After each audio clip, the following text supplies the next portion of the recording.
કેશોદ પંથકમાં લગ્નની લાલચ આપી એક યુવક સગીરાને ભગાડી ગયો હતો।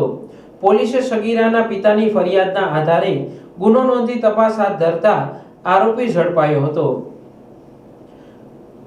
પોલીસે આરોપી વિરુદ્ધ કોર્ટમાં દુષ્કર્મ અને પોક્સો સહિતની કલમ ઉમેરો કરી ધોરણસર કાર્યવાહી હાથ ધરી છે। જ્યારે યુવક સાથે મળી આવેલી સગીરાને તેના પરિવારને સોંપી દેવામાં આવી હતી। આ અંગે મળતી વિગત મુજબ કેશોદના ગ્રામ્ય વિસ્તારમાં 1.5 મહિના પહેલા એક યુવક સગીરાને લગ્નની લાલચ આપી ભગાડી ગયો હતો। આથી સગીરાના પિતાએ ફરિયાદ નોંધાવી હતી।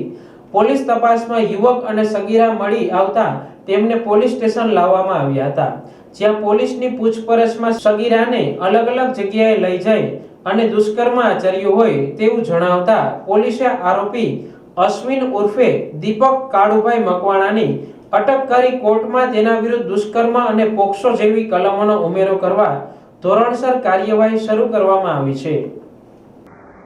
કેશોદ પોલીસ સ્ટેશન ખાતે ગઈ તારીખ 3/3/2025 ના રોજ એક અપહરણનો ગુનો દાખલ થયેલો, જેમાં આ કામના ભોગ બનનારના પિતાએ કેશોદ પોલીસ સ્ટેશન ખાતે ફરિયાદ આપેલી, જેમાં આ કામના આરોપી દીપકભાઈ કાળુભાઈ મકવાણા રહે ઈટાળી કે જેઓ તેમને લગ્નની લાલચ આપી અને બદકામ કરવાનો નિર્ણય લઈ અને નાસી ગયેલ છે, જે બાબત અંગેની ફરિયાદ આપતા અને આ બાબતે કેશોદ પોલીસ સ્ટેશનમાં ગુનો દાખલ કરેલો।